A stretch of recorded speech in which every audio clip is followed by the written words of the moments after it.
¿Cómo está? Muy buenas noches, bienvenidas, bienvenidos a la revisión de noticias en 24 Horas Central. Comenzamos con información política, comenzamos con una pregunta. ¿Se aproxima un cambio de gabinete a la consulta ronda y tras el Consejo de Ministros de esta jornada muchas se preguntan si los mismos secretarios de Estado participarán del próximo encuentro que se va a desarrollar a finales de febrero? El ajuste incluiría algunas subsecretarías y podría concretarse cuando el mandatario retorne de sus vacaciones.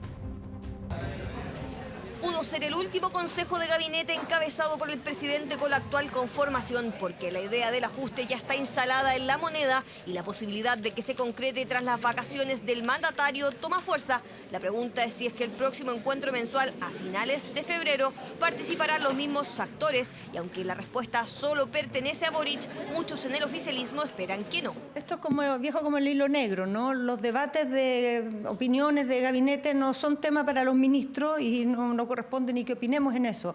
Pero cuando se arman estos ruidos hay que escucharlos, ciertamente. Son sectores de nuestras coaliciones y tenemos que trabajar con ellos en atender sus inquietudes, no respecto al gabinete, sino respecto a cómo mejorar el trabajo político, cómo coordinarnos mejor. Los ruidos de los que habla la ministra del Interior son las voces del socialismo democrático, quienes no solo han solicitado el cambio de ministros, también de subsecretarías, lo que se da por asegurado en el corto plazo, el bajo conocimiento público de algunos secretarios de Estado, errores no forzados en algunas carteras, el caso indultos que derivó en la salida de la ministra de Justicia y la filtración de Cancillería son algunos de los hechos que para muchos justifican el cambio. El gobierno tiene que hacer una profunda revisión respecto de los nombres y los liderazgos que han estado tanto a nivel nacional como a nivel regional y también respecto de los desafíos que vienen para adelante. Tengo una muy buena evaluación de los ministros. El presidente ha reafirmado permanentemente su confianza en los ministros que lideran hoy día carteras importantes. Evidentemente todos están sujetos a evaluación y en el momento que venga esa evaluación estaremos ahí para respaldar su gestión. Gabriel Boric, desde su gira por la región de Aysén esta semana, ya había hecho una advertencia. No hago cambios de gabinete por presiones, sino por evaluación seria y fundada de mis colaboradores, que lo estoy haciendo permanentemente. El tiempo para encontrar nombres, si se mantiene la idea, es acotado para el presidente Boric. Se va de vacaciones del 2 al 15 de febrero y la idea es que la modificación se realice por esos días para que en marzo las nuevas autoridades ya conozcan a sus equipos y nuevas funciones. En esta coyuntura, me parece que si hay partidos que quieren más representación en el gobierno, deben responder al llamado del presidente de ir una lista unitaria. El llamado de uno de los líderes de Apruebo Dignidad se da en medio de la tensión socialista con el PPD por la idea del Partido por la Democracia de ir en dos listas que incluyan al PS y al ADC para la elección de consejeros constitucionales. Este sábado ambas tiendas tienen sus consejos generales donde definirán con quién formarán alianzas electorales. La política más inteligente, pensando en el país, pensando en lo mejor para el gobierno y la agenda de cambio y transformaciones es la lista única. Apoyar a este gobierno a través de dos listas electorales porque estamos convencidos de que es la manera de aumentar nuestra representatividad y de favorecer el nuevo proceso constituyente. En la medida que hayan dos listas, esto va a tener una mirada de futuro porque cada una de las listas va a exponer sus planteamientos de nueva constitución. Si fuese una sola lista, se transformaría en un plebiscito para el gobierno. La definición por las listas debería quedar cerrada la próxima semana tras los consejos generales del PS y el PPD, definición que podría ser clave para determinar cómo continúa la articulación del oficialismo con el gobierno y su representación en un eventual cambio de gabinete. Y en la vereda de enfrente, la oposición muestra más avances en las conversaciones por pactos electorales. La UDI, RN y Evópoli comenzaron el trabajo para una lista única de consejeros constitucionales. Chile Vamos definió ir sin republicanos a la elección de consejeros e invitaron a independientes a sumarse a su pacto electoral que se inscribe el próximo 6 de febrero. La tarea es buscar cerca de 70 candidatos, listado que están elaborando y que ya tiene nombre, Lista del Rechazo 4 de septiembre. Queremos seguir haciendo un esfuerzo unitario. La verdad es que la fuerza del rechazo del 4 de septiembre nos obliga a trabajar unidos. Este concepto amplio de seguridad que involucra temas sociales, temas de seguridad pública, temas de seguridad política, incluso hasta la estabilidad financiera podría incorporarse dentro del concepto de seguridad, va a ser un eje central de la propuesta de esta lista del rechazo 4 de septiembre. La Policía de Investigaciones detuvo a 7 personas pertenecientes a una red de trata de personas que funcionaba al interior del portal Fernández Concha en plena Plaza de Armas. Obligaban a sus víctimas a ejercer el comercio sexual en departamentos del inmueble y una de ellas era menor de edad. Es un monumento nacional y un emblema del centro, pero al interior de esta arquitectura del siglo XIX se había articulado una compleja estructura criminal. La tarde de este jueves, la Brigada de Trata de Personas de la PDI irrumpió en el emblemático portal Fernández Concha.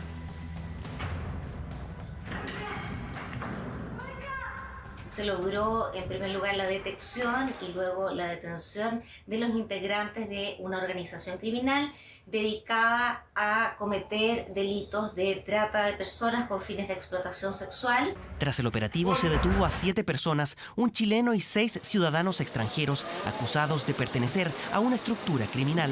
Claramente tienen roles establecidos, tienen formas de comunicación, tienen una estructura de trabajo con roles muy claros. Los liderazgos generalmente reciben toda la información que le van reportando a aquellos niveles de la estructura que son menos elevados. Los detenidos obligaban a sus víctimas a ejercer el comercio sexual en Plaza de Armas, específicamente en algunos departamentos al interior del portal Fernández Concha. Una de ellas era menor de edad. Esta víctima menor de edad claramente era explotada por estos sujetos. Los métodos de sometimiento respecto de los cuales se ven enfrentados este tipo de personas tienen que ver con la situación de vulnerabilidad en la cual se encuentran. Siendo permanentemente coaccionadas, vigiladas, controladas, que se agregaban una serie de cobros, incluso solo por el hecho de permanecer en la Plaza de Armas o solo por ingresar a trabajar en la Plaza de Armas y otros cobros. Uno de esos cobros era el denominado derecho a plaza, una especie de permiso exigido por medio de la intimidación solo por el hecho de hacer uso de espacios públicos en Plaza de Armas. Nuestros hermanos extranjeros vienen acá a buscar pega y quedan finalmente envueltos en una trata de personas donde son obligados a hacer cosas que no quieren hacer. Muy mala seguridad acá, de hecho uno tiene que andar con la cartera así cruzada prácticamente, no sacar el teléfono. Ha cambiado mucho, la delincuencia está de verdad, está totalmente malo, ya no se puede más ya. No es primera vez que el portal Fernández Concha es el epicentro de operativos policiales. El inmueble arrastra un largo historial de prostitución, peleas y asesinatos. En estado vegetal se mantiene un hombre que recibió un disparo en su cabeza en el portal Fernández Concha, en el centro de Santiago. Edificio residencial, también comercial. Claro que en 9 departamentos ejercían una actividad clandestina. Está siendo utilizado para el comercio sexual de la Plaza de Armas. Todo a pasos de la Municipalidad de Santiago. Los 7 detenidos por esta red de trata de personas fueron formalizados por asociación ilícita y quedaron en prisión preventiva. En tanto, la Fiscalía realiza diligencias para dar con otras personas que pudieran estar involucradas. Y la Asociación de ISAPRES se rompió el silencio luego de la reunión que sostuvo con el gobierno la tarde del jueves y decidió congelar su participación en la mesa de trabajo. Posterior al fallo de la Corte Suprema de noviembre que ordenó a las aseguradoras a reajustar sus planes y devolver los excedentes que se generen en ese proceso, la Superintendencia de Salud aún no define cuál será el mecanismo para concretar la adecuación de los precios de los planes que tendrán que hacer las ISAPRES, cuyo plazo vence en mayo. La red de aseguradoras privadas suspendió el diálogo que mantenía con el Ministerio de Salud y pidió una aclaración sobre si la intención es querer dejar caer al sistema privado, señalando que la única propuesta que ha hecho el Ejecutivo no evitaría la quiebra de las ISAPRES. El Ministerio de Salud, por su parte, señaló que la decisión adoptada no fue comunicada de manera formal, pero que el espíritu del gobierno es que exista colaboración público-privada y que darán cumplimiento al fallo. El gobierno no tiene a la fecha medidas concretas ni propuestas alguna. La única propuesta que ha esforzado el Ejecutivo apunta a un paquete de reforma al FONASA, iniciativa que no evitaría la crisis del sector privado ni protege las coberturas de salud de los afiliados. 2 adolescentes terminaron apuñaladas al interior de la estación Tobalaba luego de una riña que comenzó al interior del mall Costanera Center. Se trató de un enfrentamiento entre pandillas, disputas que se han repetido con frecuencia incluso en el Parque Titanium. Decidieron instalar rejas para controlar los horarios de ingreso.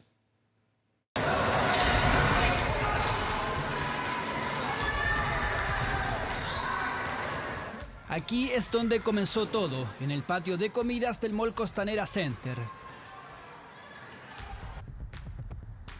Pero es acá donde terminó la pelea, al interior de Estación Tobalaba. Primero se empezaron a pegar combo y se pegaron con silla. Y de ahí los guardias los bajaron y creo que siguieron aquí la discusión y 2 muchachas salieron apuñaladas. Una discusión que se extendió por varios minutos y metros, protagonizada por un grupo de 10 adolescentes. Todo habría comenzado por un problema sentimental. Riña que para quienes trabajan en el sector no sorprende. ¿Hay peleas también acá? Sí. Quizás no deberíamos acostumbrarnos a tener este tipo de cosas. Cabros, ¿cachai? Que con un fueguito prenden, es una mecha que prende y no se controlan. ¿Eso lo han visto otras veces o es primera vez que pasa? No, siempre hay peleas. En este emblemático sector comercial, el impacto no es solo para locatarios, también para clientes. A veces tú ves grupos acá, grupos allá, y se ha visto, no solamente ayer, varias veces. Ahora la gente con cualquier palabra se exalta y pelea. La verdad es que yo vengo a lo que voy y vuelvo, no estoy mucho rato. ¿Se siente seguro acá? La verdad es que no, la verdad es que vengo muy poco. Quisiera venir más, pero la verdad es que lo evito. Se tratan de pandillas, jóvenes que se reúnen al interior y exterior del Mall Costanera Center, pero muchas de estas concentraciones terminan en peleas. Grupos que también se instalaban aquí, en el Parque Titanium de Las Condes, ubicado a tan solo metros.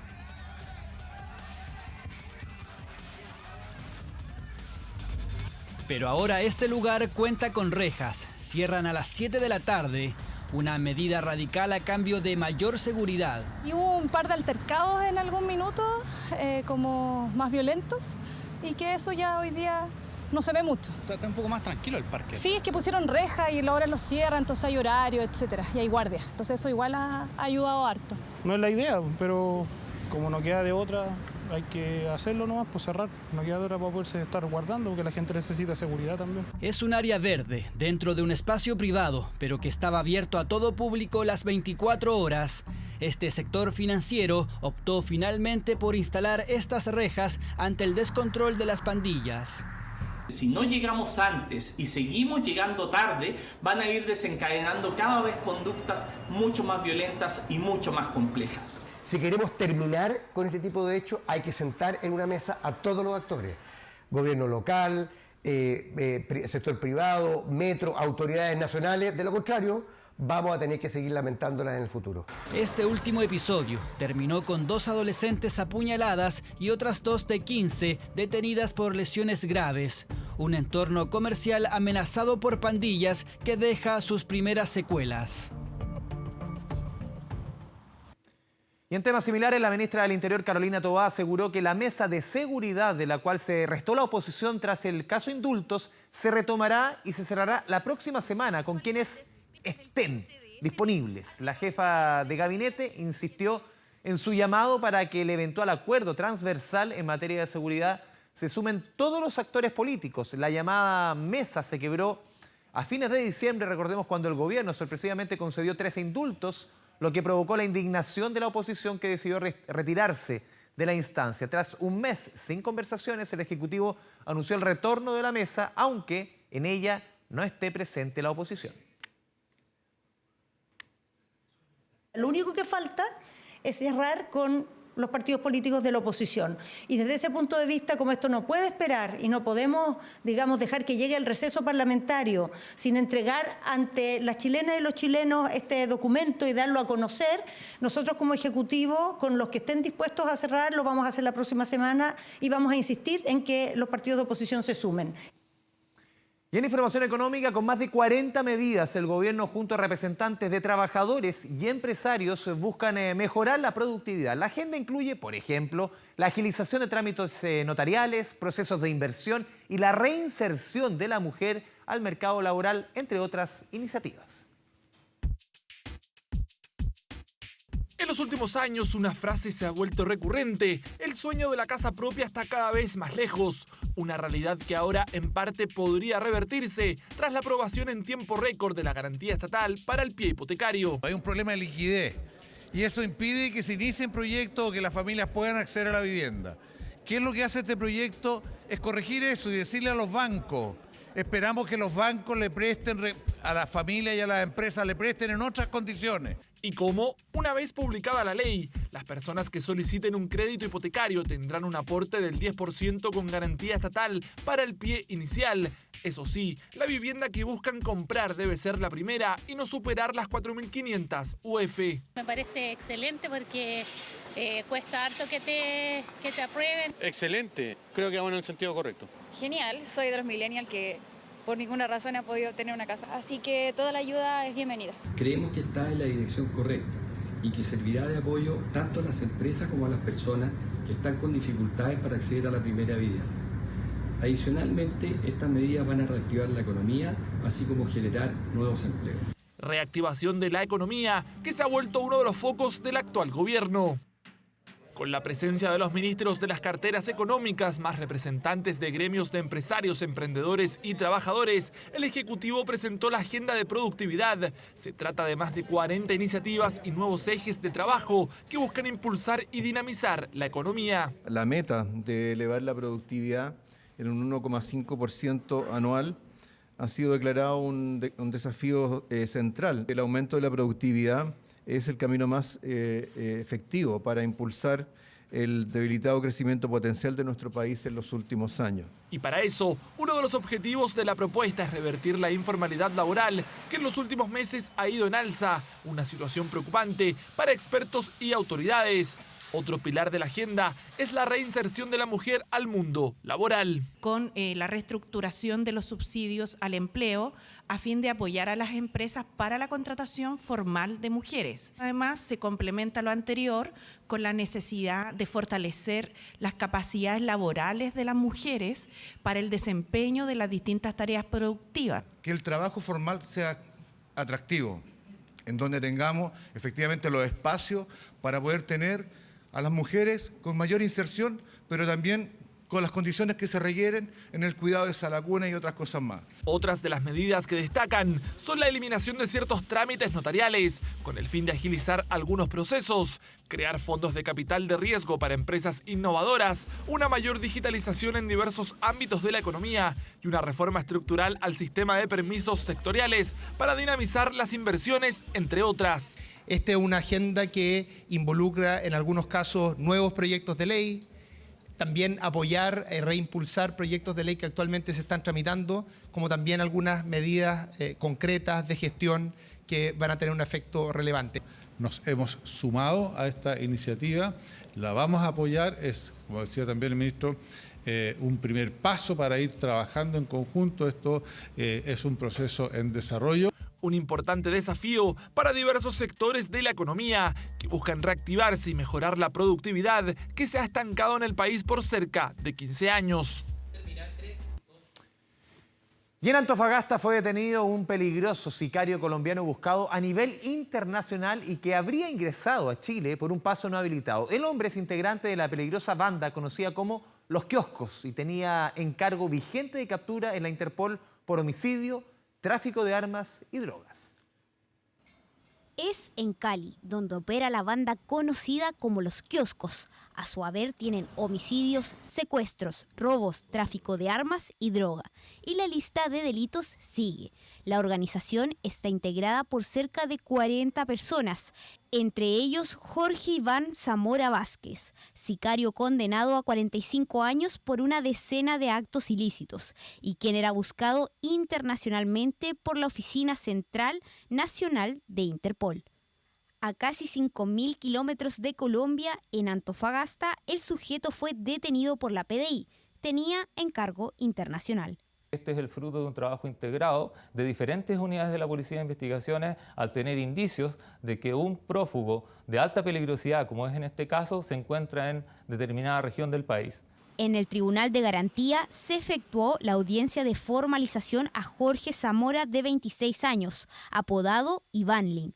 2 fueron las causas que se revisaron: la captura por la búsqueda internacional, pero también el motivo por el cual fue descubierto en Antofagasta. Fue detenido en flagrancia por los delitos de receptación de vehículo motorizado y utilizar en él placas patentes falsas, de modo que fue controlada esa detención y luego formalizado. Bajo estricta custodia, el sujeto fue trasladado a un recinto penitenciario.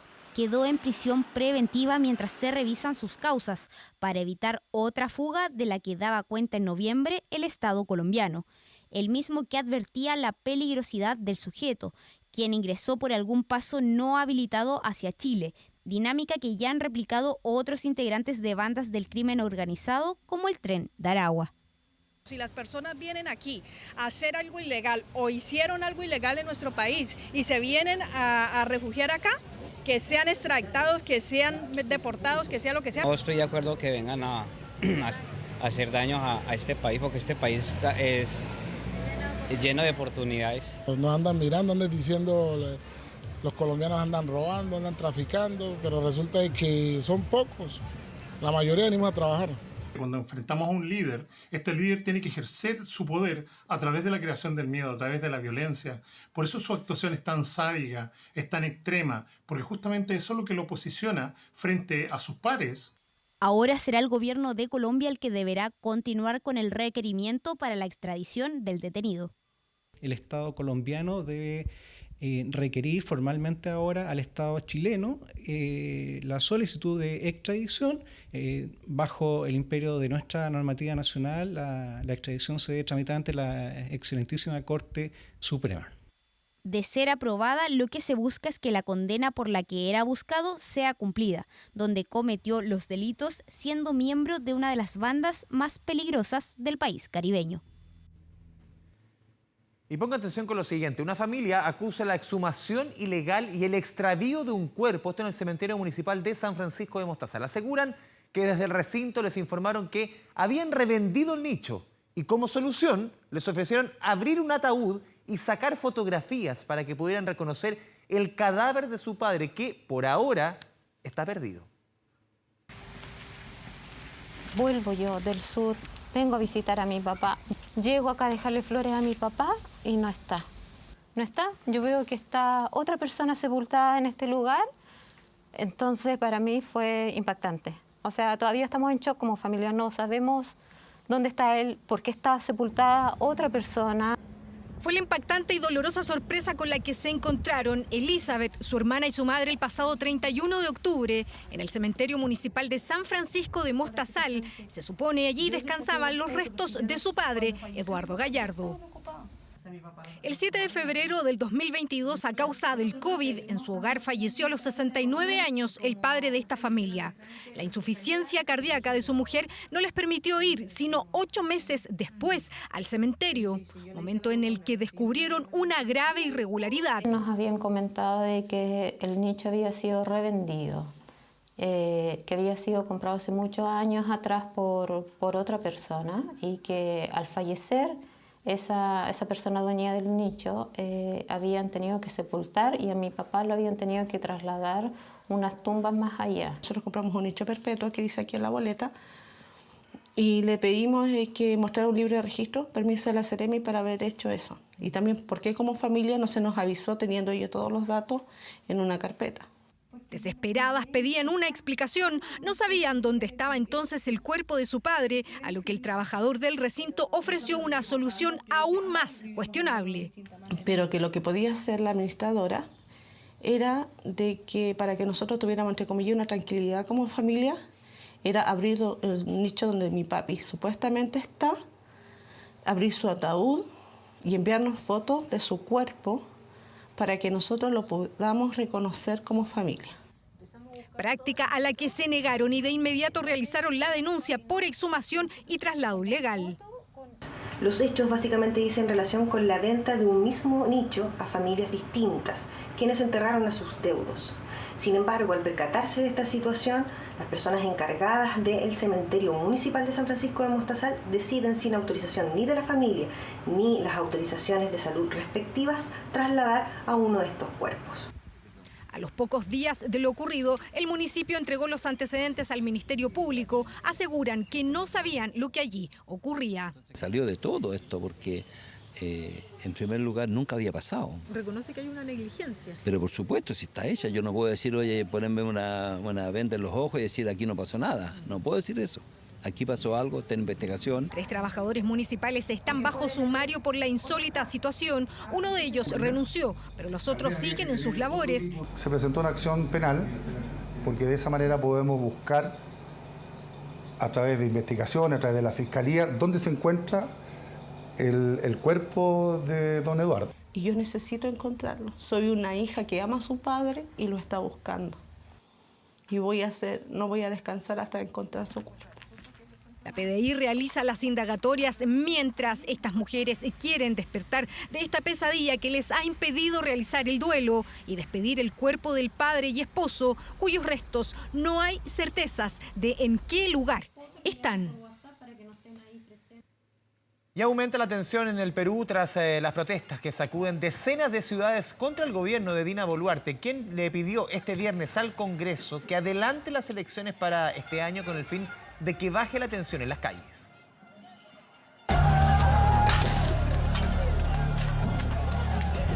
No puede haber un gobierno dictatorial asesinando al pueblo. Queremos un gobierno democrático. ¡Sí se puede! ¡Sí se puede! ¡Sí se puede! ¿Cuántas personas están muriendo? ¡Por el amor de Dios! ¡Salte, Dina! Cuando ya se cumple más de un mes y medio desde el fallido golpe de Estado del expresidente Pedro Castillo, la tensión y la violencia en las calles de Perú no cesa. El permanente escenario de inestabilidad y violencia en las calles y los 80 bloqueos en las vías de al menos 8 regiones se han traducido en desabastecimiento en varias ciudades.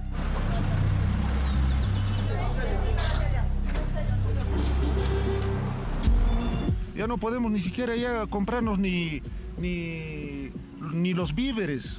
¿Con qué vamos a comer ahora? Por ejemplo, el gas igualito, ¿no? No hay gas.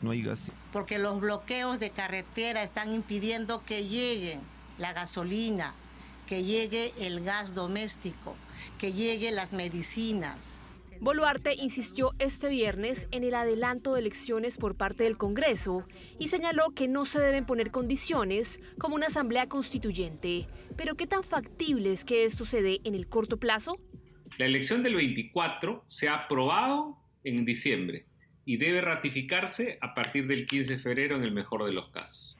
Para los expertos, los plazos de un legislativo fragmentado y preocupado por perder los cargos que habían asegurado hasta 2026 y la presión en las calles podrían impulsar que Boluarte dé un paso al costado antes de abril de 2024, que es la fecha propuesta para las próximas elecciones. Nunca nos vamos a rendir hasta que ella renuncie. Cuando ella renuncie, nos vamos a ir. Si es posible, dormiremos en la calle. El Congreso peruano deberá ratificar el adelanto de las elecciones en el mes de febrero, aunque aún es incierto si la fecha podría correrse para este año.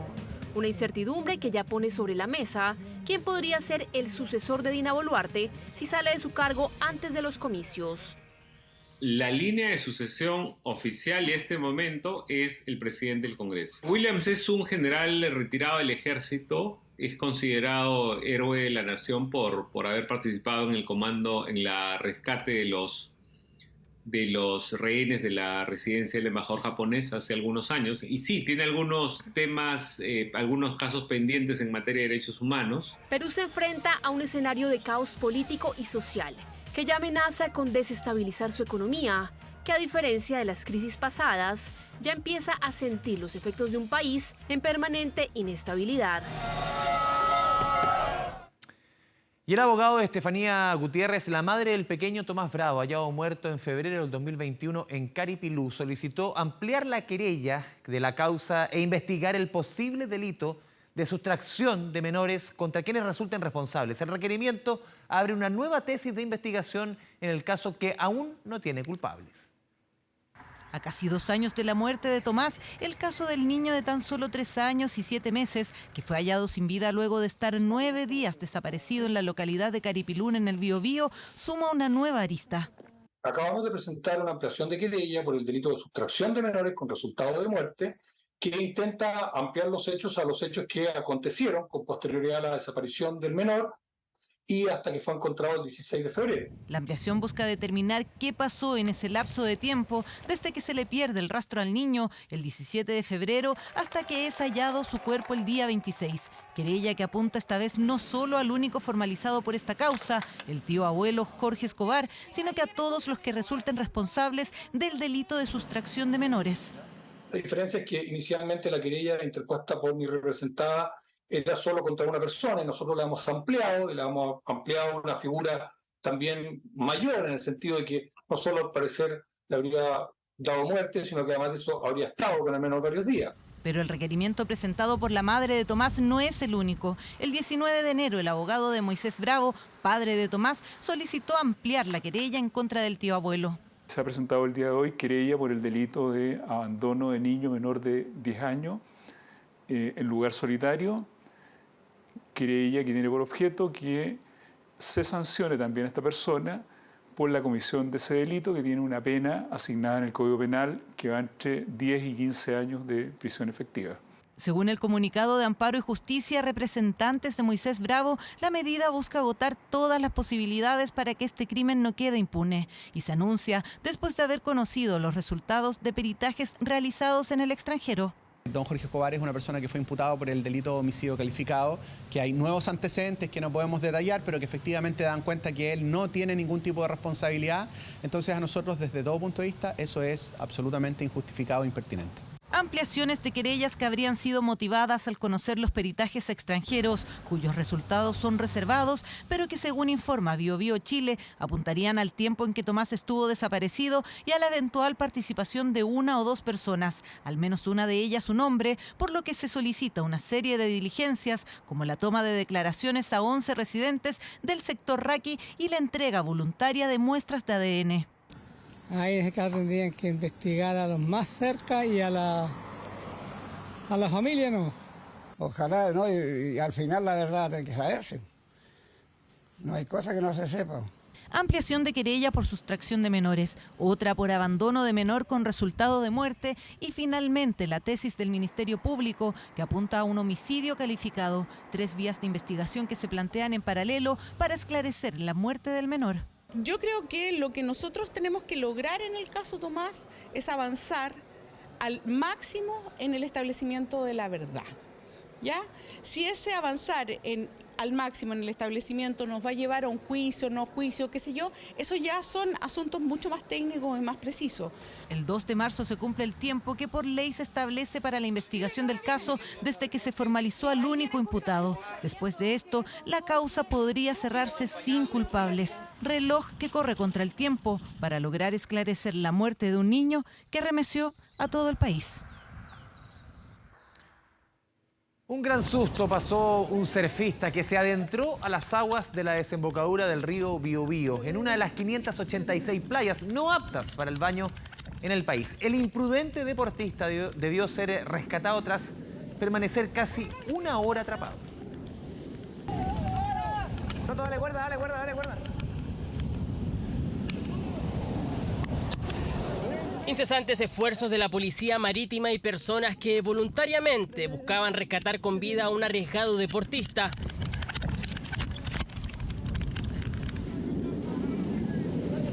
Es el registro del momento en que, por fortuna, un hombre de 23 años salió ileso de una arriesgada maniobra en una zona en que las condiciones del mar son adversas en la región del Biobío.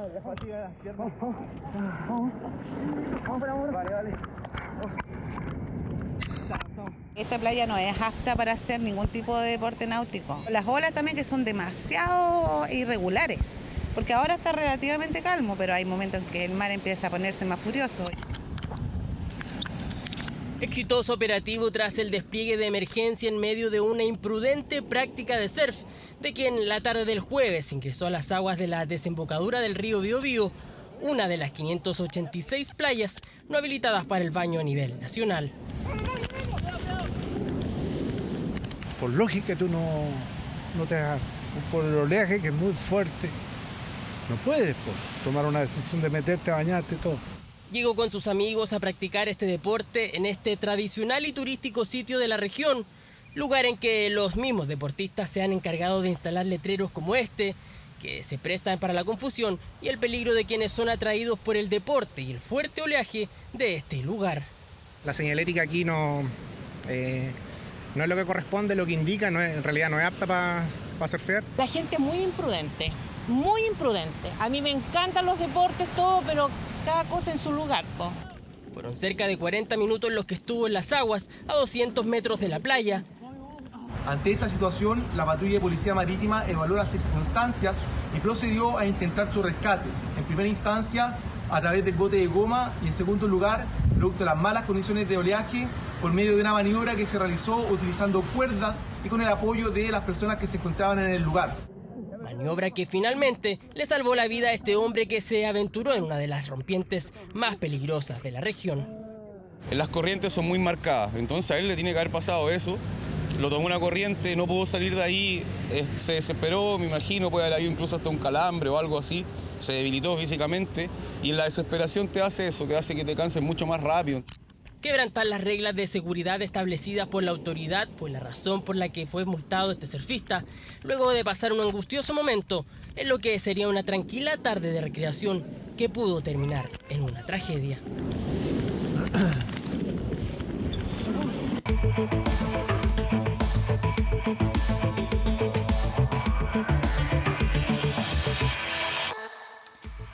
Hace 15 años, un brutal ataque a dos pequeños hermanos en la comuna de Puente Alto conmocionó al país. Uno falleció y el otro quedó gravemente herido en lo que se presumía era un asalto, pero el caso tuvo un desenlace que nadie imaginó. La agresión la había provocado la propia madre. Hoy en Archivos 24 recordamos el caso de los hermanos Rojo y de su madre, Janet Hernández. Era un caluroso día de verano y una noticia impactó a Santiago y a Chile. El pequeño Esteban, de 7 años, apareció muerto en su domicilio de Puente Alto. De un primer vistazo era una familia normal de la clase media. Con el hallazgo brutal de los menores. Es que me hace así, así, así, así. Mata a los hijos para castigar al marido. No pensé que estaba muerto, no. A mediados de enero del año 2008, la Policía de Investigaciones se encuentra con una escena macabra en esta población, en el lado sur de Puente Alto. Dos hermanos brutalmente golpeados con un martillo. Esteban, de 7 años, está muerto. Pablo, de 17, agoniza. Era un robo en lugar, digamos, en una casa, que resultó con un niño muerto. Al fiscal Pablo Sabaj le tocó junto a su colega Patricio Vergara investigar lo que parecía un robo simple. Sin embargo, con lo que se encontraron fiscales y policías fue con el pequeño Esteban, de 7 años, asesinado y su hermano mayor Pablo agonizando.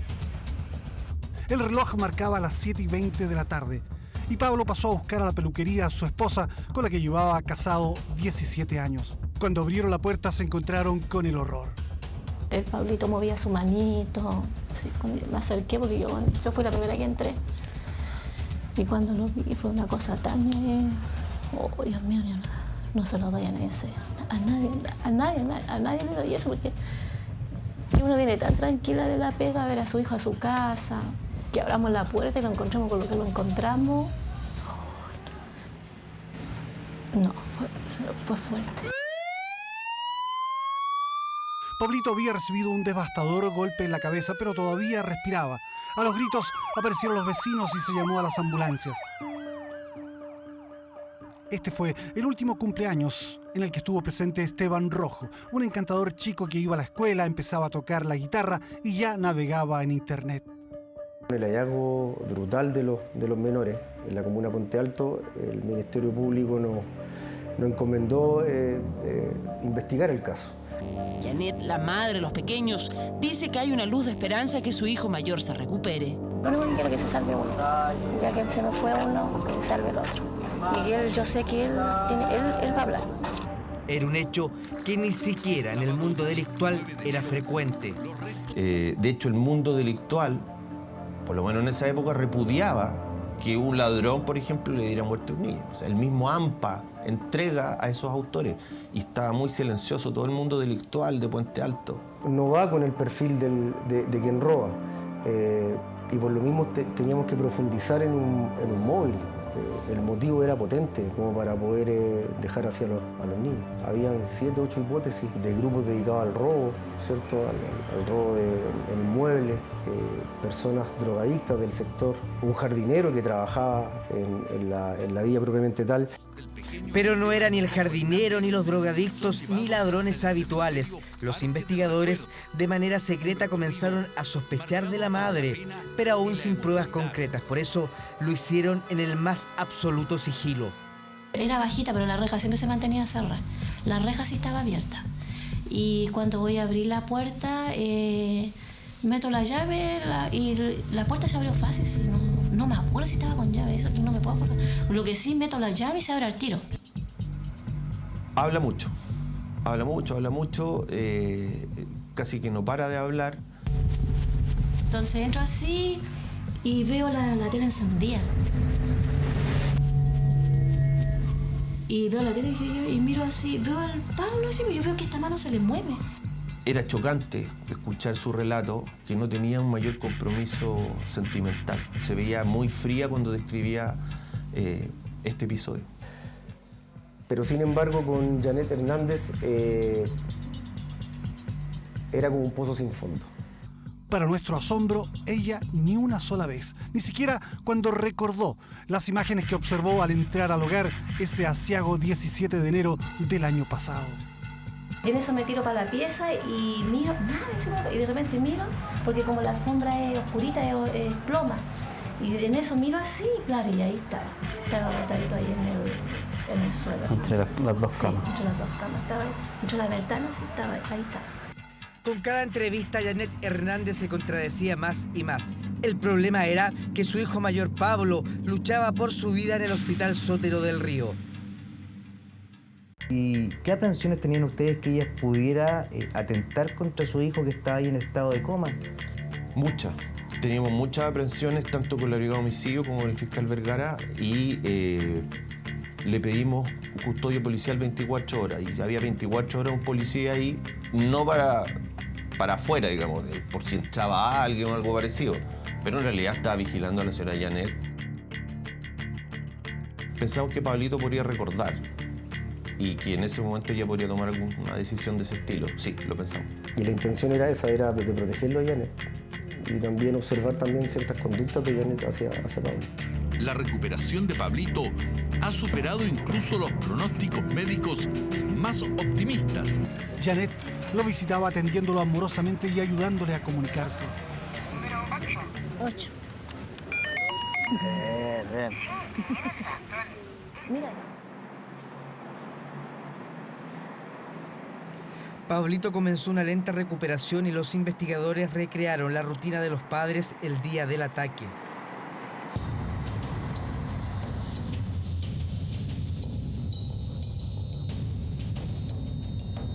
Y nos dimos cuenta de que el papá había llegado a trabajar a la hora que siempre llegaba, marcó tarjeta y había gente que lo había visto a determinada hora en ese lugar. Estábamos claros lo que había hecho y dónde había estado y a la hora que se había levantado. Y era un día normal para don Pablo. Estoy tan angustiado con todo esto de mi cachorrito, Esteban, que yo lo único que quiero es saber quién fue el cobarde. Esto es una cobardía. Pero respecto a Janet, era todo raro, era todo distinto, era un día totalmente infrecuente. No llegó a la hora que tenía que llegar. Ella tenía que abrir la peluquería. No llegó más tarde. Fue un día raro. Y eso, claro, que nos llamó la atención, pero no era suficiente para condenarla en un juicio. Los restos del pequeño Esteban Rojo Hernández son llevados hasta el cementerio Parque del Recuerdo. Un recorrido marcado por la pena y la emotividad. Pese a que todo apuntaba a Janet, pasó un año y aún no había detenidos, aunque estaban convencidos que la madre los había atacado. Ella generaba muchas contradicciones. La verdad que la abordamos en diferentes oportunidades. Las suspicacias empezaron a cernirse sobre los propios padres de las víctimas.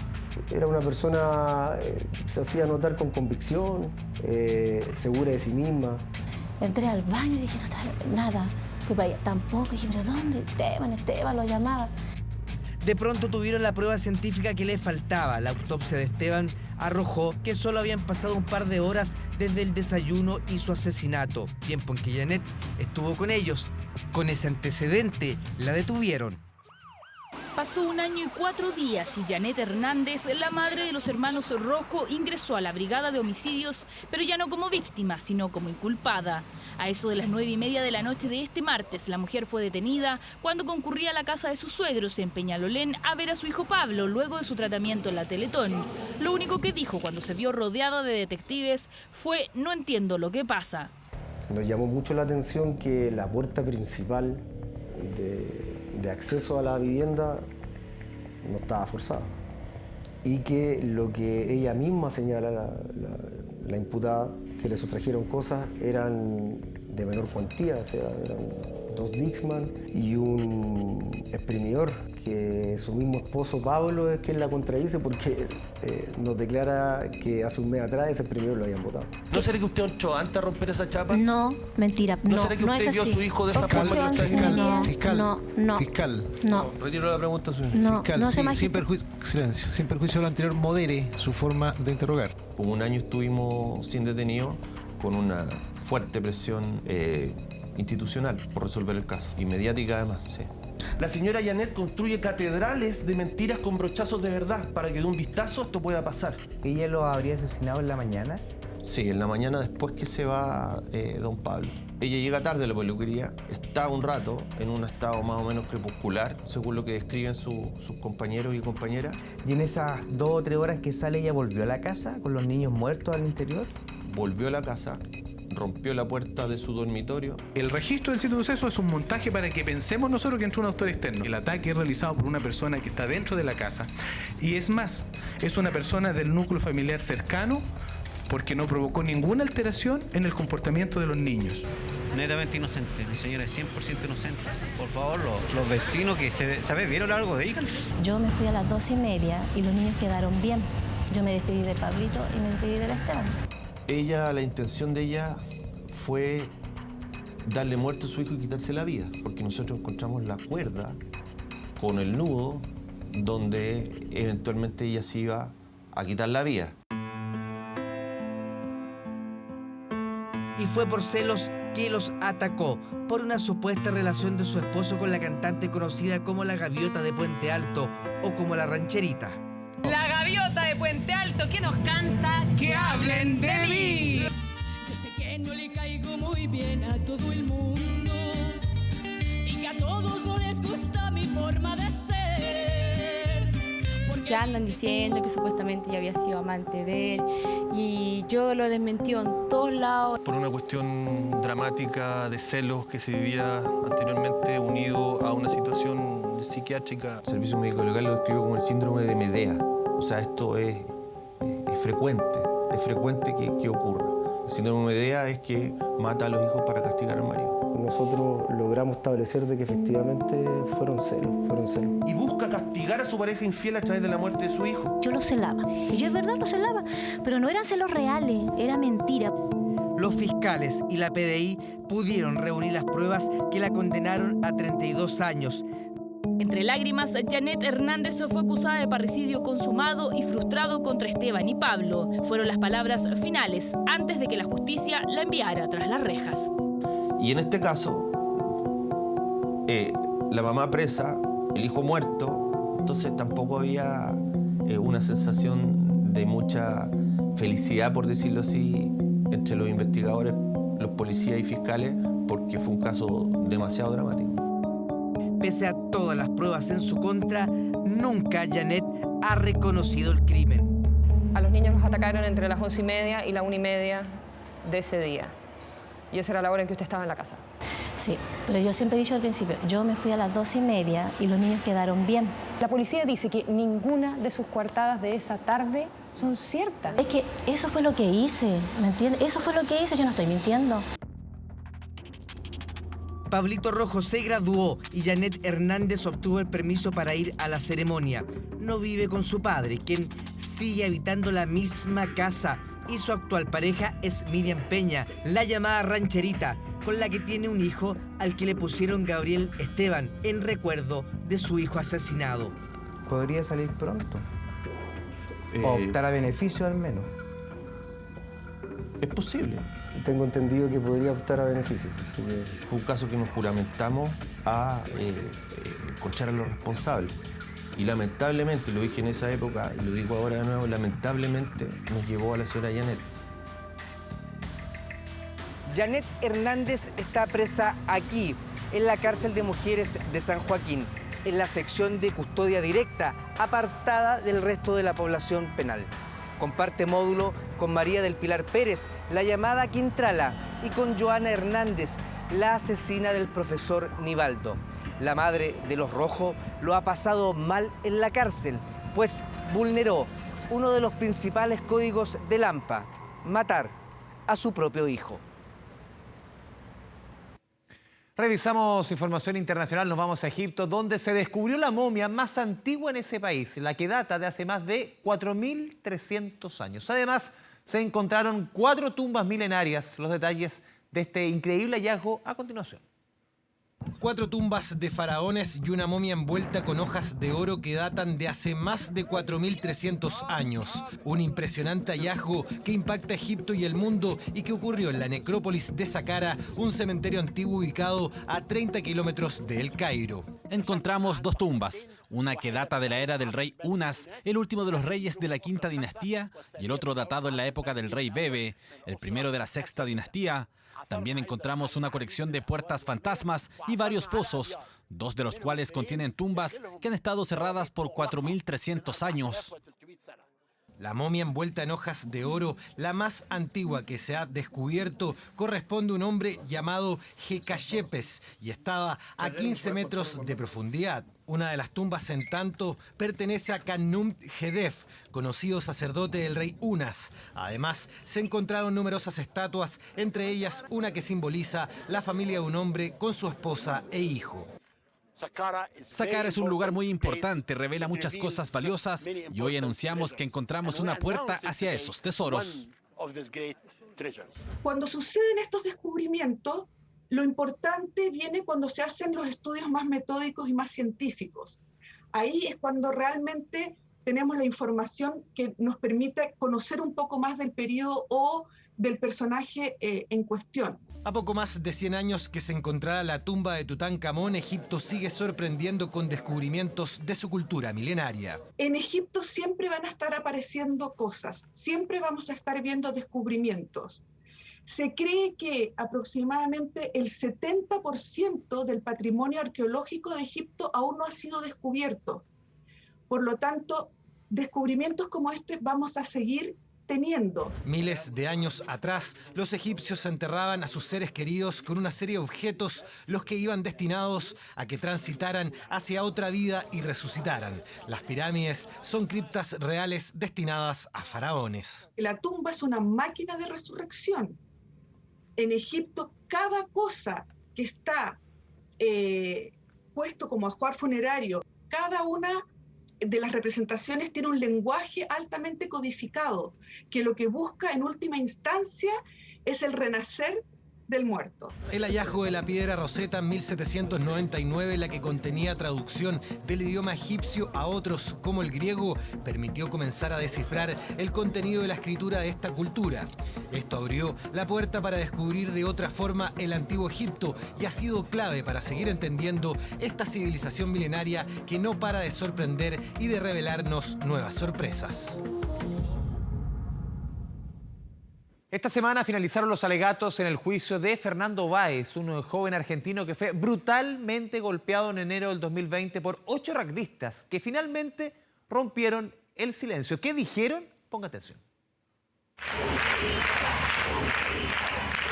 Nunca podré olvidar cuando mi hijo levantaba su mano implorando piedad. Tenía esa sensación como madre de tirarme sobre él, de poder ayudarlo para que esas patadas fueran para mí. Ante todo quería pedir disculpas a la familia de Fernando. Todos los días lo pienso, todos los días estoy arrepentido de lo que pasó. Ojalá pudiésemos volver el tiempo atrás y revertir todo esto. Pero no lo podemos hacer y no nos queda otra que pedir disculpas. Luego de 3 años, los 8 rugbyistas imputados por el asesinato del joven argentino Fernando Báez Sosa rompieron el pacto de silencio. Me llamó la atención de los presos que me miraban fijamente y en ningún momento bajaron su mirada.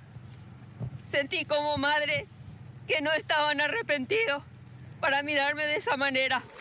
Para Graciela Sosa y Silvino Báez, sus vidas se detuvieron en enero de 2020, cuando su único hijo, Fernando, de 19 años, salió a esta discoteca con un grupo de amigos, como solía hacerlo en sus tiempos libres.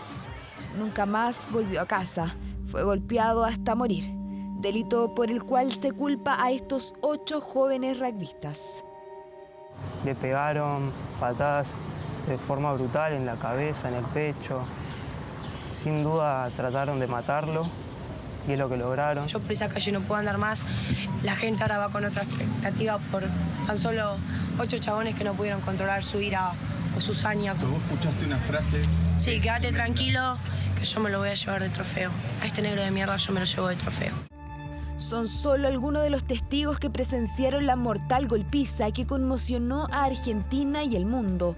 En esta última instancia de alegatos, los fiscales exigieron cadena perpetua para los acusados, mientras que el abogado de los imputados asegura que el delito no estaría aprobado, por lo que piden absolución. Represento a 8 condenados por el poder mediático, por la sociedad, por la opinión pública. Para la familia y amigos nada le devolverá a Fernando, el joven estudiante de Derecho que dejó un vacío eterno y rotundo, quienes además han logrado mover masas en búsqueda de justicia. Cambiaron la vida de sus padres completamente, ellos quedaron destruidos y su vida giró totalmente. Sigo esperando que mi hijo regrese, a pesar de que sé que él nunca jamás regresará a nuestra vida.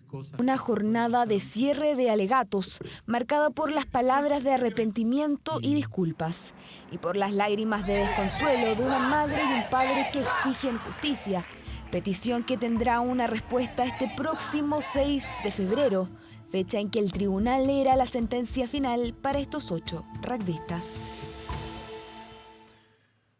Nos vamos ahora a Medio Oriente. Un nuevo ataque conmocionó a Israel este viernes tras el tiroteo a una sinagoga en Jerusalén que dejó al menos 7 fallecidos. Todos los detalles lo tiene desde Israel la periodista de 24 horas, Sofía Norman. Sofía, muy buenas noches. Hola Andrés, ¿cómo estás? Muy buenas noches. Claro, los saludo aquí desde Beit Berl, una ciudad que está ubicada solamente kilómetros de la frontera que comparte Israel con Palestina, donde nuevamente vemos cómo se están elevando las alertas, las alarmas. Esto porque hace tan solo algunas horas se registró este fatal tiroteo, específicamente en un barrio que está ubicado en Jerusalén Este, contra una sinagoga, contra civiles que se encontraban saliendo. Entonces habían terminado los rezos del día viernes por la tarde. Aquí ya nos encontramos en el Shabbat y se registra entonces este tiroteo por parte de un atacante que ya se ha confirmado. Se trata de un hombre de 21 años, en la última información que ha sido entregada entonces por las distintas autoridades, policía, además agentes de seguridad que fueron desplegados. Cuando se conoce esta información, inmediatamente comienza un operativo porque este atacante intenta escapar de la zona donde se registra el tiroteo, pero finalmente las fuerzas de seguridad terminan con su vida. Tenemos también algunas de las declaraciones que se dieron desde el hospital, donde algunas de las víctimas también de los heridos llegan durante las últimas horas. Escuchemos parte de esas declaraciones. 3 heridos por el grave ataque llegaron a la unidad de trauma. Lamentablemente, uno de los heridos falleció al llegar al hospital. Los otros 2 son un hombre de 20 años y un joven de 14 o 15 que están en el quirófano. Haremos todo lo posible para ayudar a estas 2 personas. El primer ministro israelí Benjamín Netanyahu ya visitó la zona donde se registró este tiroteo y además convocó a una reunión de emergencia. Esto frente, Andrés, a lo que comentábamos el día de ayer, que también tiene que ver con esta tensión que viene después de la redada que realizan tropas israelíes, específicamente en la ciudad de Jenin, una ciudad que está ubicada en la zona de Cisjordania, al norte de esta zona, que termina con 9 palestinos muertos, algo que también ha elevado las tensiones durante las últimas horas respecto a este tiroteo que se registró hace ya algunas horas de este día viernes. Desde Estados Unidos lo calificaron como un ataque horrendo. También desde distintas autoridades, por ejemplo, el embajador británico dijo que en Israel están ocurriendo actos de terrorismo horrible. Desde Hamas y la Yihad Islámica calificaron este tiroteo, el que se registró, como les decía, en Jerusalén, como una venganza de los palestinos que murieron entonces en la ciudad de Jenin. Esto el día de ayer, jueves, alerta máxima entonces que estamos viviendo aquí en Israel. Vamos a estar obviamente actualizando toda esta información. Nos despedimos entonces desde Medio Oriente, Andrés, que tengan todos muy buenas noches. Sofía Norman, muchas gracias por la información, muy buenas noches.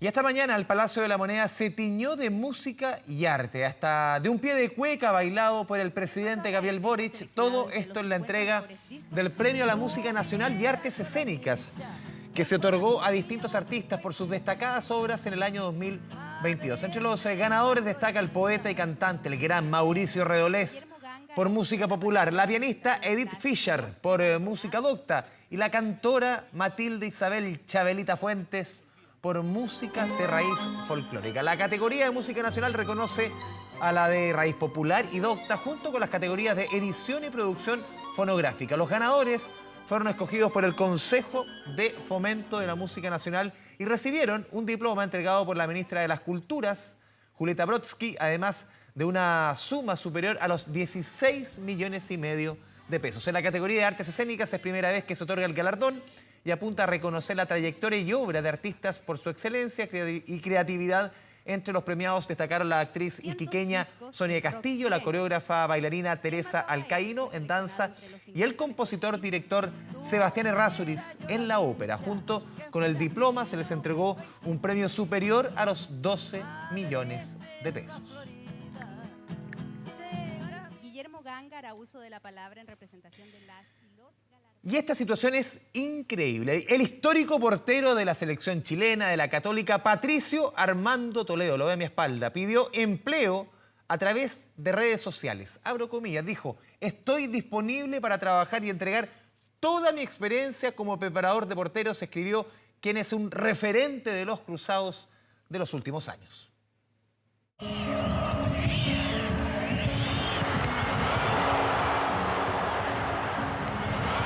Alguna vez el Pato fue el mejor arquero del continente. Fue en 1991 tras la Copa América, donde incluso fue catalogado el 7º mejor portero del planeta. Hoy día me reconoce, oye, yo me acuerdo de usted, esa volada que se mandó tal partido, la jugada que usted hacía cuando salía a cortar centro. En Chile no se veía eso. Se retiró en el año 2000 y desde ahí ha trabajado de forma continua como preparador de arqueros. Eso hasta que en diciembre del año pasado fue despedido de Palestino. Esa inactividad lo llevó a tomar una decisión inédita. Estoy disponible para trabajar, entregar toda mi experiencia como preparador de arquero, ya que estoy sin trabajo. Patricio Toledo, el histórico arquero de Universidad Católica, decidió hace una semana ofrecer sus servicios laborales por redes sociales. Hubo varias críticas, reproches imaginarios, pero el Pato, que descartó cualquier tipo de crisis económica, dice que lo hizo porque simplemente quiere seguir entregando su experiencia. Esto no quiere decir que yo estoy viviendo en una crisis tremenda económica, no, al contrario, lo usé porque me parece que es una instancia importante para que la gente que no está al tanto de las situaciones sepa que en este momento estoy buscando la posibilidad de volver a trabajar. Lo que yo sí quiero es seguir entregando con mis 60 años, seguir entregando mi experiencia y mi amor que tengo por el puesto que yo hice, que fue ser arquero. El gran show del Pato Toledo le ataja este gol a Hugo Eduardo Acosta, salva de la mano. Figura del fútbol chileno a fines de los 80 y albores de los 90, el Pato hizo sus correspondientes cursos como docente de arqueros y se especializó en la formación de los más pequeños. Tocó puertas en la selección, la U y Colo-Colo, pero también vivió hace algunos años un incómodo momento con el club de sus amores, Universidad Católica. Sí, fui a conversar con ellos en la primera instancia, donde el gerente en ese momento era el hermano de Tupper, Andrés. Y yo siempre cuento esta historia y la gente se ríe. Y Andrés me pide un currículum. Pato, te necesitamos un currículum. Y yo le dije, así, pero disculpa, me estáis hueando. Tuve 20 años en Católica, el único currículum que tengo es lo que viví acá. No, me dijo, porque tenéis que mandarme un currículum para cuestiones de papeles. Ya le dije, yo te hago un currículum. A la semana siguiente, o a las 2 semanas, fui con el currículum y ya habían contratado a Suárez, que fue ayudante técnico de PIS, claro. Pese a eso, retomó contactos con los cruzados. Su sorprendente posteo le ha traído buenas noticias al exjugador. Hoy día tengo que decidir dónde quiero trabajar y con quién quiero trabajar. Hace 2 semanas, si tú me preguntáis, no tenía idea con quién iba a trabajar y con quién, la verdad, con qué iba a pasar. Pero, ¿cómo se explica que alguien que ganó 5 títulos con Católica, fue tercer lugar en la Copa América del 91, no tenga espacio consolidado en el fútbol chileno, que su experiencia no sea transmitida casi obligatoriamente en Quilín? La situación del portero refleja una realidad algo oculta, referentes que no son reconocidos y clubes que prefieren preparadores extranjeros. Pero no te llaman, no te buscan, piensan siempre en... No tengo nada en contra de la gente de afuera, pero siempre piensan, oye, el de afuera puede ser mejor. Pero si no te dan la oportunidad, ¿cómo vas a demostrar tú que eres mejor o peor que la persona que ellos traen? Portero de la vieja escuela que recién se decidió a los 17 años a ponerse los guantes y que conoció a un preparador de arqueros a los 28, Patricio Toledo. Lonquenino con madera de buena persona volvió a su pesar a estar en primera plana. Si hace 30 años lo era por sus atajadas y triunfos, ahora lo es porque justamente quiere seguir entregando su conocimiento y pasión por el fútbol. Y ojalá vuelvas a casa. Pato Toledo, tremendo arquero de la Católica. Ya, les recordamos que a partir de las 22 horas, Televisión Nacional de Chile está autorizada a transmitir programas para mayores de 18 años. Con la llegada de febrero se nos viene, como no, el Festival Internacional de la Canción de Viña del Mar. Y esta noche estrenaremos Confesiones de un Festival, una serie que devela el lado menos conocido del certamen viñamarino, con testimonios nunca antes contados y los entretelones más sabrosos, obviamente, que es lo más entretenido. Hoy conoceremos las excentricidades de algunos artistas que han pasado por la Quinta Vergara en el primer capítulo de esta serie preparada por Carolina Gutiérrez.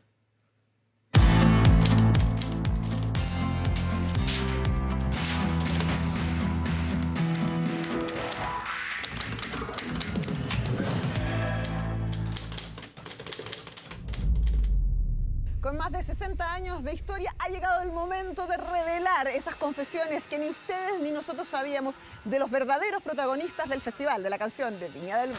Hay una exigencia que se leyó mal por parte de la crítica en algunos casos y por parte también del público en algunos casos, que fue la exigencia de Elton John de tener una motorhome dentro del recinto.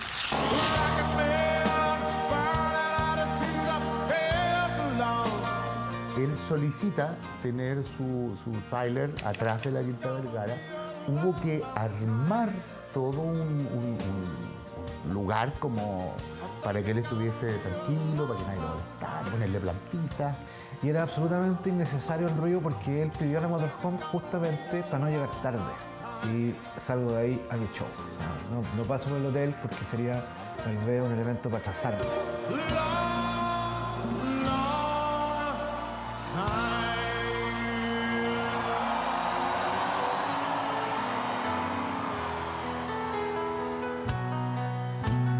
Goodbye, Normandy, though I never knew at all you had the grace to hold yourself with those around you crawl. De hecho, me acuerdo que también él exige, porque le comentábamos el tema de las gaviotas, de lo que el público quiere, digamos, de alguna u otra manera reforzarle al artista cuando lo quiere mucho, es, mira, va a pasar esto. Y él dice, mira, yo preferiría que entre mi última y penúltima canción me hagan la entrega de todo lo que quieran. Entonces en un minuto le entregamos gaviotas de oro, gaviotas de platino, gaviotas de azul, gaviotas, etcétera, etcétera. ¡Gaviota de oro! Thank you so much from the heart of an Englishman for all of you in Chile. Thank you. Candle burned out long before looking down here. Efectivamente tenía un piano, que era un piano maravilloso, y tenía su silla, el sillín del piano. Era un piano que costaba 200 millones de pesos.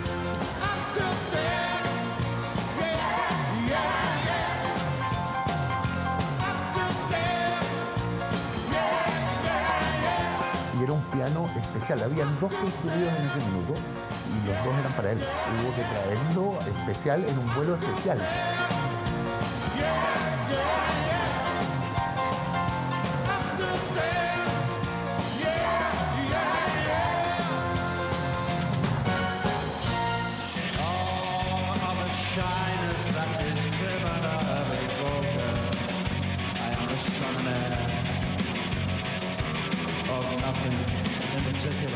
Que en el caso de Morrissey no es exigencia, es tontera, son cosas distintas.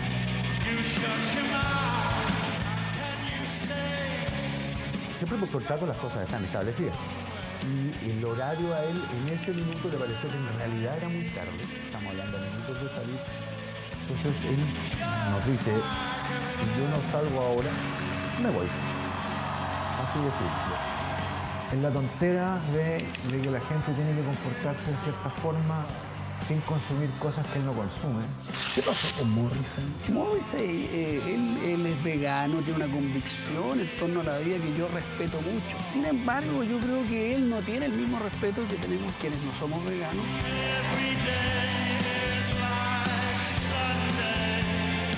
Me acuerdo que echó a Cristian Sánchez también, porque según él, Cristian Sánchez lo estaba mirando raro. Morrissey andaba con una persona que era una especie como de catalizador de energía.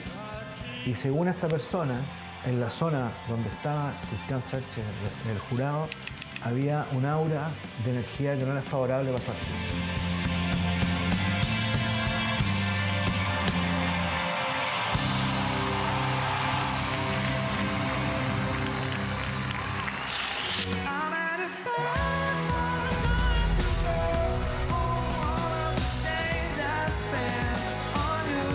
Y el otro, claro, Adam Levine fue el último caso especial. De hecho, él no llega a probar sonido en este último festival. No llega toda la banda menos él.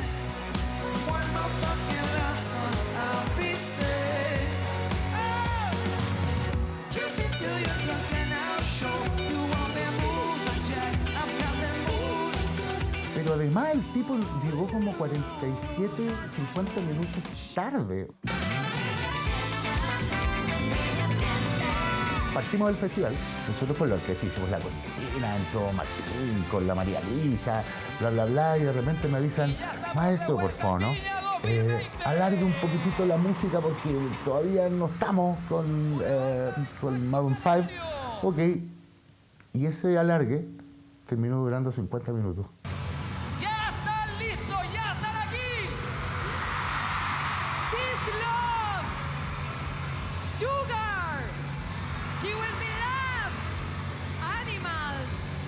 Favorita, Martín, Moves Like Jagger. Porque en Viña llegó el momento para nosotros y para todo el mundo de presentar a Maroon 5.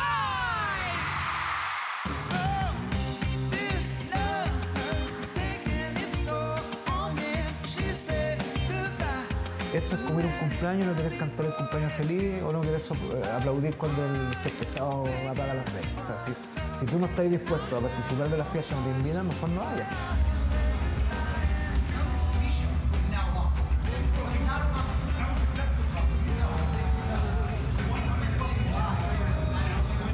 Nada, yo en lo particular me quedé con una sensación bien baja de parte de su forma con el público de la Quinta Vergara.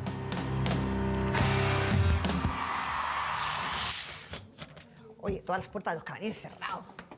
Oye, a propósito de las exigencias de los artistas. En la actuación de Maroon 5, Adam Levine pidió que cuando caminara por este pasillo hacia el escenario, nadie lo mirara a los ojos. Todos los que estaban aquí, los guardias y el equipo de producción, tenían que mirar hacia la pared. Bueno, pero también tenemos otros artistas con exigencias más sencillas, como por ejemplo Juanes, que solo pidió una cena, y otras tan extravagantes como la de Charly García, que exigió que su camarín fuera completamente pintado de negro.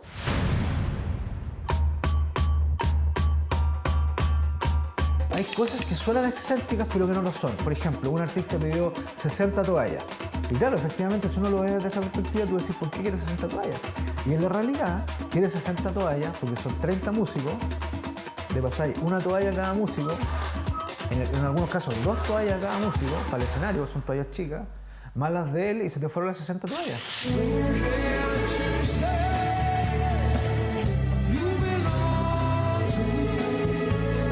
Sting es una de las estrellas más importantes que tenemos en la historia de la música, y él se paseó por la Quinta Vergara en los ensayos, conversó con los camarógrafos, conversaba con la gente del aseo, tenía una conexión que hizo que, bueno, ese show para mí fuera uno de los shows, yo diría, musicalmente hablando, más logrados que hemos tenido en el escenario de la Quinta Vergara.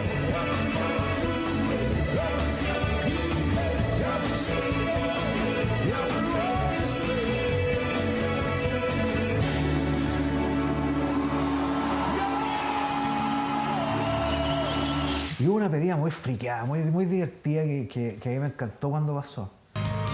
Quiero tener 1 millón de amigos y así más fuerte poder cantar. Roberto Carlos tiene muchas cábalas. Y dentro de esas cábalas, en el trayecto entre el aeropuerto Torquemada y el hotel, no podía haber ningún giro a la izquierda. Todos los giros tenían que ser hechos a la derecha. Si el auto salía, tenía que volar a la derecha.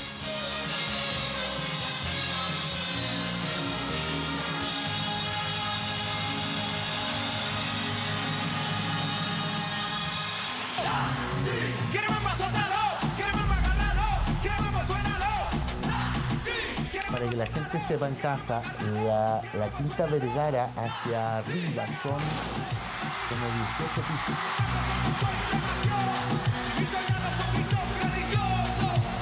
Entonces cuando David llega al ensayo ese día, él empieza a mirar y ahí se le ocurre esta brillante idea de decir, me encantaría bajar por ahí. Entonces me acuerdo que reunión de producción es, ¿se podrá aguantar el peso? ¿Con qué lo bajamos? Porque hubo que armar un armazón especial, porque para que la gente lo sepa, en esa altura corre mucho viento. Súmale mambo para que mi gata prenda los motores. Súmale mambo para que mi gata prenda los motores. Que se preparen que lo que viene es para que le den duro. Hubo pruebas previas con técnicos, me acuerdo, el Enzo Yesele, el productor, con el Sebastián Castillo, y ellos, que además eran un poquito más pesados que la de Yankees, ya con esa prueba pasó. Entonces, claro, bajaba y se pudo hacer, pero no siempre se pueden ejecutar cosas tan improvisadas, pero es complejo.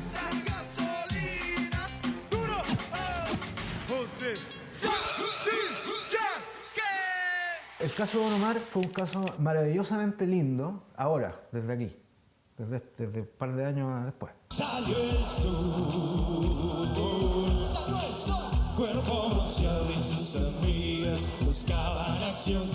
Porque él perdió el vuelo en Atlanta y se produce todo un efecto dominó con respecto de los vuelos, de los transbordos, de los cambios de cachai en los aeropuertos.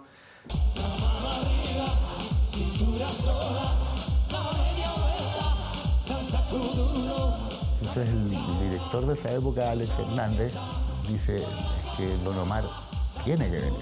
No llegaría a cambiar un nombre por otro porque no llegó uno. Estamos entrando en el área chica, la chicochina pero perfecta. Se había peleado con la esposa, entonces por eso no había llegado al aeropuerto. Y finalmente se opta por un avión privado. Y Brasil no le había dado el permiso internacional al vuelo porque era un vuelo improvisado. Y después había que negociar con el artista que iba antes para que Don Omar cerrara y el que cerraba abría y todo esto en menos de 12 horas. A Wisin y Yandel se le informa a eso de las 7 de la tarde que había una posibilidad de que ellos abrieran y esa posibilidad se confirmó a las 8:30. Y Don Omar llega a la quinta más o menos como a eso a las 11 de la noche.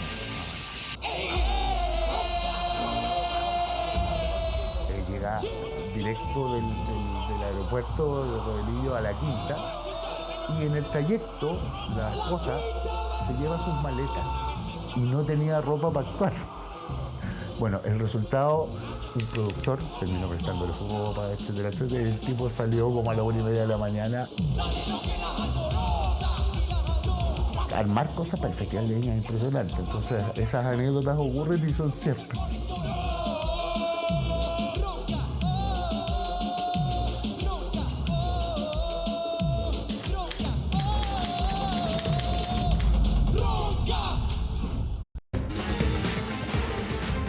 Tenemos que hacer muchos aspectos del juego bastante mejor.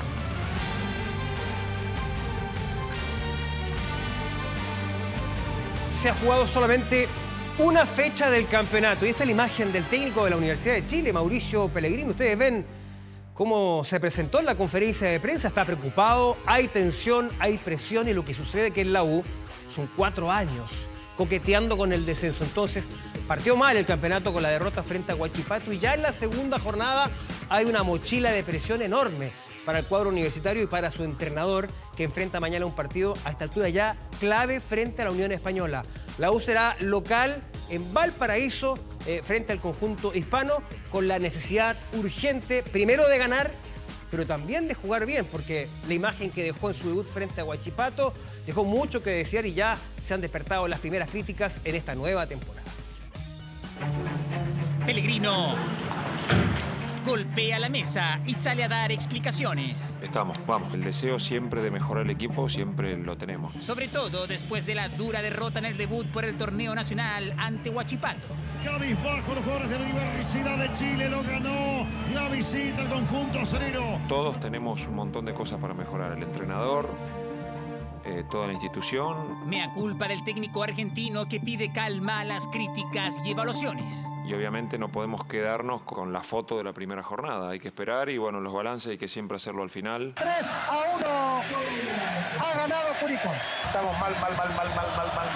Toda esta peste que anda alrededor de que estamos descendidos prácticamente es difícil abstraerse. No, ese es un tema que tenemos que aprender a manejarla. Es un tema más que complejo. Son 4 los años que la U ha coqueteado consecutivamente con el descenso. También hay una ansiedad buena, hay un miedo bueno y después está la ansiedad mala y un miedo malo, ¿no?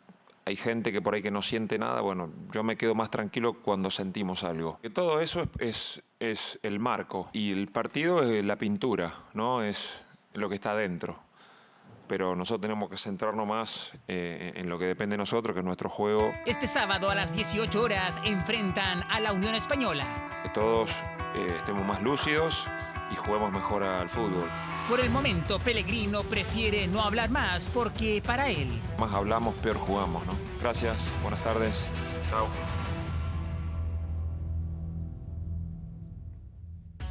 Partido fundamental entonces el de mañana para la Universidad de Chile frente a la Unión Española. Se pueden incorporar refuerzos hasta 24 horas antes del inicio de la cuarta fecha. Uno se imagina, ¿no?, que la U no cierra todavía el mercado porque claramente con lo que ha mostrado tiene la idea de que le faltan todavía algunos refuerzos al conjunto de la Universidad de Chile. Lo mismo piensa, con mucha más contundencia, con mucha más claridad, con mucha más insistencia, el técnico de Colo-Colo, Gustavo Quinteros, está pidiendo refuerzos.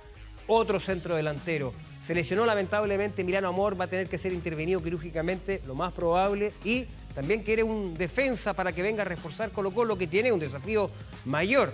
Evidentemente reeditar el campeonato ha conseguido la temporada pasada, pero también lo que le exige el hincha de Colo-Colo, una mejor participación a nivel internacional en Copa Libertadores de América. Cuando se fue Lucero nos dolió mucho, nos hizo mucho daño que él se haya ido. El fantasma de Lucero y los refuerzos sigue rondando el Monumental. pasan los días, pasa el tiempo y se hace difícil, ¿no? Morón y Quinteros lo tienen más que claro. Prácticamente se han dado vuelta a las diversas ligas buscando un jugador con el perfil que necesita el DT. Luego que se ajuste a la billetera y por último que quiera venir a Colo-Colo. Tanto Daniel Morón como los directores hicieron el esfuerzo, por ejemplo, para incorporar a Correa, para incorporar a Merentiel, que eran los primeros jugadores que hemos tratado de contactar, como el tema del Escano. Es que ninguno de los mencionados está libre o bien se puede adaptar a los ofrecimientos que hoy tiene Blanco y Negro. La mayoría están con contrato en otros clubes y no es fácil sacar a un jugador. Si queremos traer un buen jugador es más difícil todavía. Y claro, si se considera, por ejemplo, que los goles son lo más caro en el fútbol, que los denominados jugadores clase A son casi una quimera, ya el radio ahí se reduce, pero Morón, el campeón de América, no sabe de imposibles. El club, Daniel Morón, está gestionando con uno de esos que está en la lista. Ojalá que se pueda solucionar lo antes posible, ¿no? Las próximas horas pueden ser clave para que la gerencia deportiva logre otro golpe en este mercado, donde además... Estamos también tratando de buscar reemplazar a Emiliano Amor. La lesión del defensa abrió otro flanco en Colo-Colo, aunque Quinteros tiene claro qué hacer si el cacique no logra cerrar más incorporaciones. Nos quedaremos con los que tenemos chicos que lo podrían hacer. A confiar en el semillero, ese que el semestre pasado ya lo auxilió cuando se lesionaron sus titulares. Quinteros y Morón esperan un milagro en este mercado. Horas Central. Ha sido una semana álgida en España. Primero con los cánticos racistas de los hinchas del Atlético de Madrid en contra del futbolista brasileño Vinícius Júnior del Real Madrid. Y también porque la hinchada del Valencia protagonizó, lamentables incidentes, incluso contra sus propios futbolistas, luego de una dolorosa eliminación en la Copa del Rey. Termina esta historia, Sebas querido. Las pañoladas de la afición gritan dimisión, dimisión, y el Athletic se mete a las semifinales de la Copa del Rey. Lo peor vino después, se vivieron momentos de mucha tensión a la salida de los futbolistas.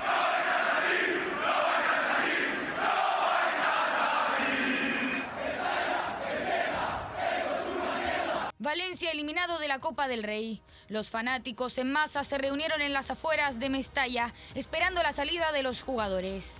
Cánticos contra un plantel en crisis. Recién a las 2 horas del término del partido, los futbolistas pudieron empezar a marcharse. Claro que algunos tuvieron que salir huyendo de una afición enfurecida.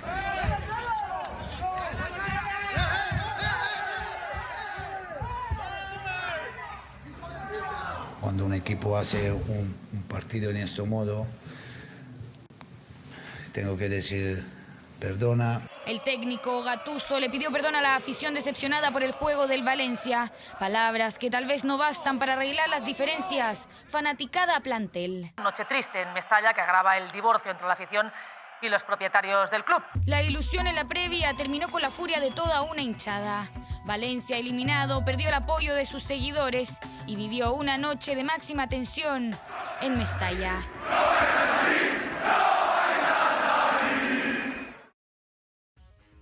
Pero también ocurrieron cosas positivas y que han generado mucha curiosidad en España, porque les voy a mostrar una imagen que se ha hecho absolutamente viral. Se trata de un cura español, como digo, que se ha hecho viral en redes sociales gracias a un video en donde se le muestra y se le ve jugando básquetbol en Santiago de Compostela, en esa ciudad. El protagonista de este video es Mateo Aguado, es un sacerdote que está por completar su formación en el seminario mayor de esa ciudad en España. En este video, el clérigo demuestra todas sus dotes con el balón naranja, mientras realiza dribles y hace una canasta con 2 compañeros del seminario. Las lujosas jugadas de Mateo Aguado fueron grabadas en el claustro del Colegio Mayor San Agustín de la mencionada ciudad. Y acá la controversia que teníamos con algunos colegas acá en el canal era si es que pasó o no el balón por debajo de la sotana. Habría que hacer el acercamiento electrónico, pero de todas maneras, extraordinario cómo encesta este sacerdote. Suma más de 170.000 me gustas en la plataforma TikTok. Este video de un cura en España. Veamos lo que está pasando en el Abierto de Australia, el primer Grand Slam de la temporada. Entonces a la gran final de la... y 6-2. El domingo es la gran final del Abierto de Australia. Y mañana también la selección chilena sub-20 se juega la posibilidad de avanzar al hexagonal final del campeonato sudamericano. Tiene que empatar o obviamente ganarle a Venezuela. De lo contrario sería un rotundo fracaso. Esperamos buenas noticias, por supuesto, que lleguen desde Colombia. Hasta acá el deporte, me despido. Luego viene y sigue Andrés Vial acá en 24 Horas Centrales. Buenas noches. 24horas.cl.